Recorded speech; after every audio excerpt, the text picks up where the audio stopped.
Good morning everyone, welcome to today's worked exam answer video. Today I'm having a look at an OCR acids and bases question, specifically focusing on a buffer calculation. And even though this is an OCR question from one of the periodic table elements and physical chemistry papers, AQA students would need to be able to do part II of E and part F as well. The difference being that in OCR, acids are described as monobasic, whereas in AQA they're described as monoprotic. Does mean the same thing, but just different terminology is used. Now, I chose this question because there have been requests that I've had to do more OCR A questions, to do more of the sort of calculation side of things, including acids and bases and rate equations. And also I know that I need to do some more NMR from OCR A as well, because that was also requested. So my plan for today and the next sort of 3 videos that I film will be to cover some of those areas from OCR A papers, but I will always mention what's relevant to those of you studying AQA as well. So, in terms of what we mean by monobasic, it is the same as if we were thinking about monoprotic acids in the AQA spec, but the mono is referring to the fact that in this case, butanoic acid is able to dissociate and release a mole of H+ ions for every mole of acid that dissociates. And the mark scheme is pretty keen on you using the word mole. They are in bold in the mark scheme. So 1 mole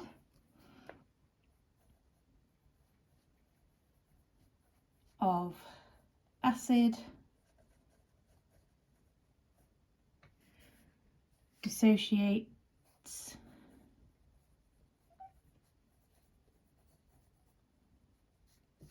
into 1 mole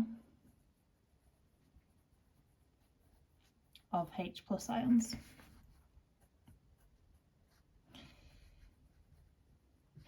Butanoic acid is a weak monobasic acid. It is that proton there that is the one that would be donated when the butanoic acid dissociates.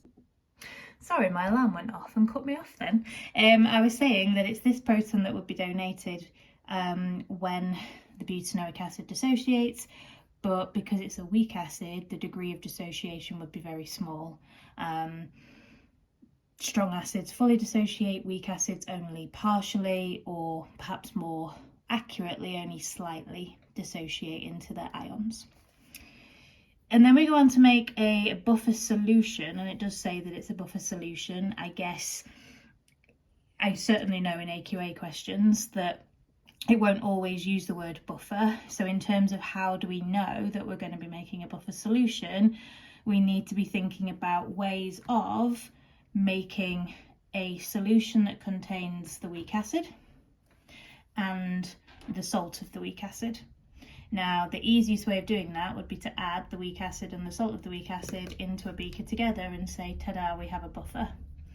But in this question, that's not what we're doing. We are adding some of the butanoic acid into a beaker, and we are dissolving some potassium hydroxide into that solution of acid.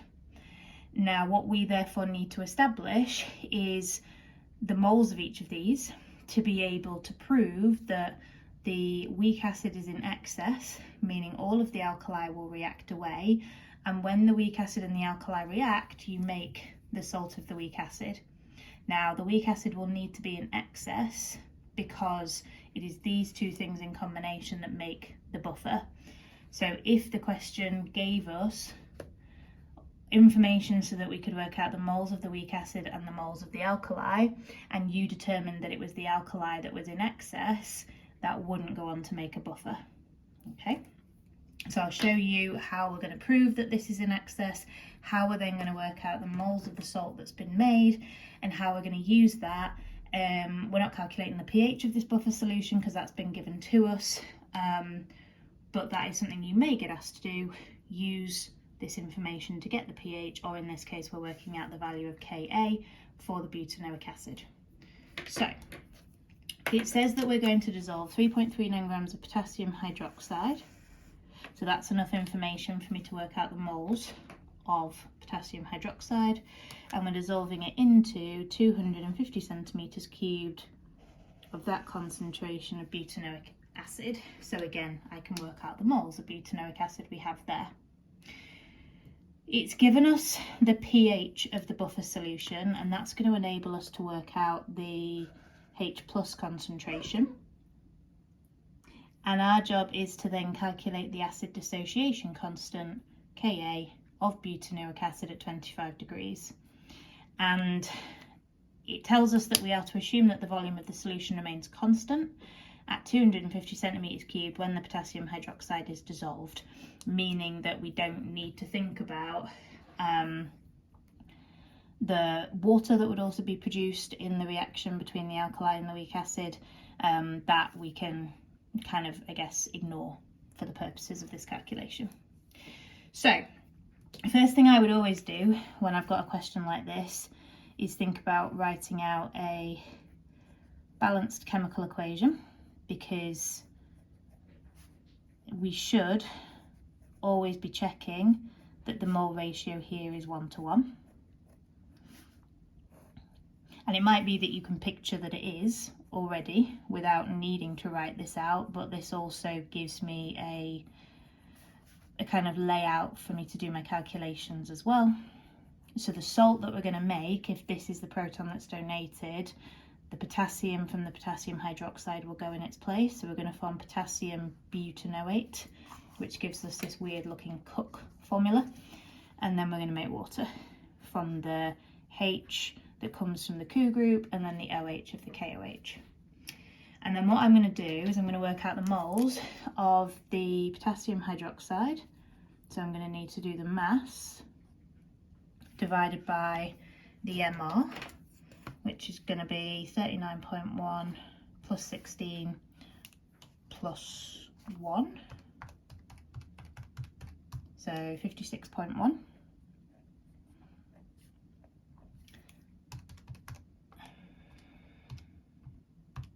Which is 0.0604 moles. And then I'm going to do the same thing for the butanoic acid, but we're going to have to do that using concentration and volume. So concentration is 0.376, and then the volume is 250 centimetres cubed, but of course that needs to be decimetres cubed. And that's going to give me the moles of butanoic acid we have to start with, which is 0.094. And then, just like I guess in any sort of calculation where we have the number of moles of both of the reactants, we need to think about, well, if they're reacting in a 1:1 ratio, which is in excess and which is limiting. The alkali is limiting because it's the smaller number and they do react in a 1:1 ratio, and therefore in this reaction I'm going to lose or react away all of the potassium hydroxide to leave me with no moles. I'm going to lose the same amount of the weak acid because they react in a 1:1 ratio.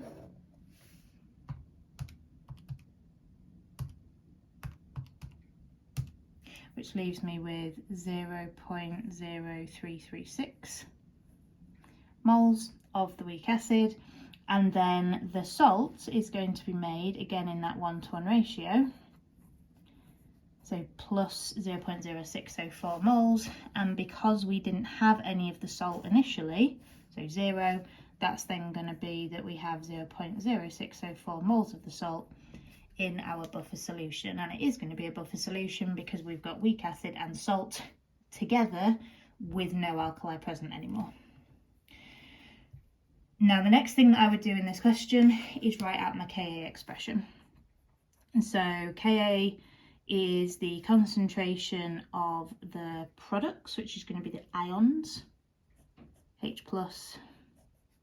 and then CH3, CH2, CH2COO minus, and those are the ions formed from the dissociation of our butanoic acid, and it is therefore the butanoic acid that is going to go on the bottom. That should definitely be a H, my apologies. And I am then going to use the pH of 5.07 to determine the H plus concentration, because the concentration of H plus can be worked out from pH by doing 10 to the power of minus pH. So 10 to the power of minus 5.07 is 8.51 times 10 to the minus 6.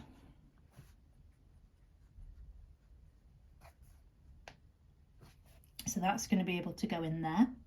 Now I know that these are concentrations because of the square brackets, but one of the things that I do with buffer solutions, and it's not just me that does this, although it sometimes does feel that way, we don't need to convert these moles into concentrations because the volumes are going to cancel out of the expression anyway. So I personally would just sub these in as mole values, and you could convert them to concentrations because we have the volume, and that's another reason why they say we can assume the volume stays at 250, it doesn't change. But you would end up with exactly the same answer, and then you're doing 2 additional steps, which is increasing the likelihood that something goes wrong. So I just don't bother. So I can then sub these numbers in. So my concentration of H plus ions, we just worked that out as 8.51 times 10 to the minus 6. And then I'm going to times that by the moles of the salt, which is the 0.0604 that is made in the reaction between the weak acid and the alkali, and then that will be divided by the moles of the weak acid, which is our 0.0336, and that's going to get us our answer, hopefully.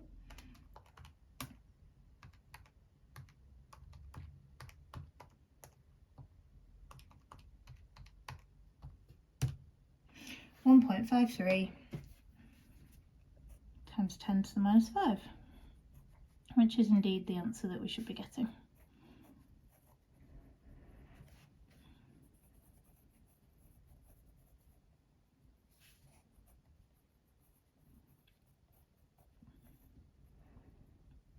Now, if I were to go back and divide the moles of the weak acid and the salt by the volume, just to show you that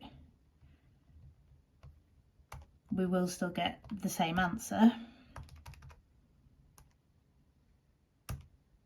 There we go, exactly the same answer, and that's because the volumes are going to cancel. So if concentration is moles over volume and you've got volume top and bottom that are the same, cancels out, may as well use the moles. Brilliant. Then it says a buffer solution has a pH of 4.5. When a small volume of water is added to this buffer solution, the pH does not change. Now, the whole purpose of a buffer solution is that it can maintain its pH if a small amount of water or acid or alkali is added to it.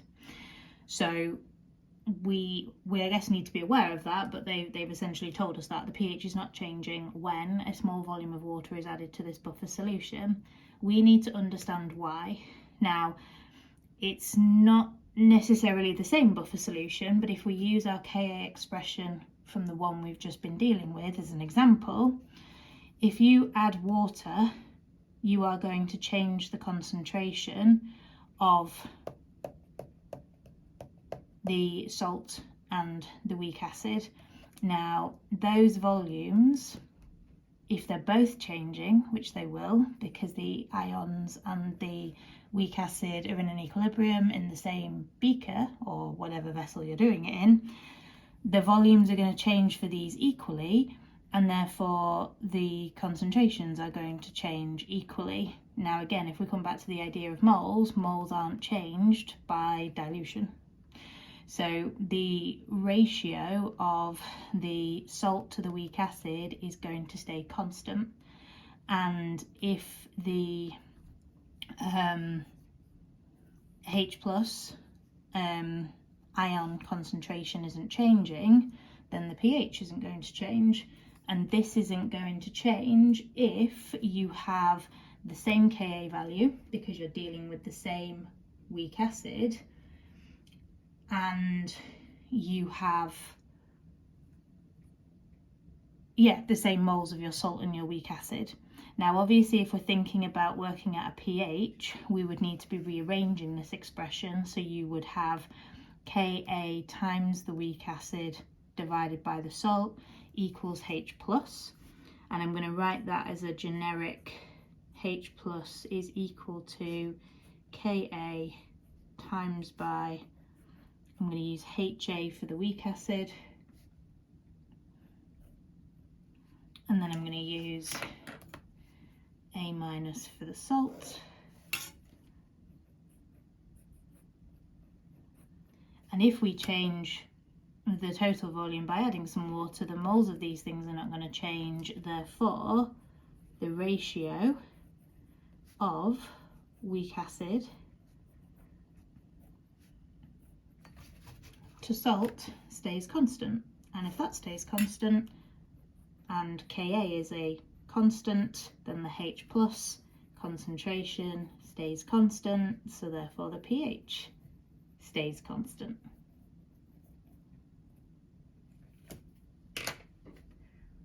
Hopefully that makes sense. When we're thinking about it in terms of adding an acid or an alkali to the buffer, it's because the position of equilibrium will also be shifting, but it will shift and again result in the ratio of the weak acid and the salt staying constant. And that's buffers, and hopefully that's been useful and all makes sense. But as always guys, if it doesn't, please just let me know and I will respond as soon as I'm able to. Do look out for some more OCR A videos coming this week, and if you've got any requests of anything, as always, very happy to take them. Thank you so much for watching guys. I hope that you've had a great half term, and for those of you who've got mocks when you go back next week, I'll be thinking of you, wishing you all the very best of luck, but you can do this.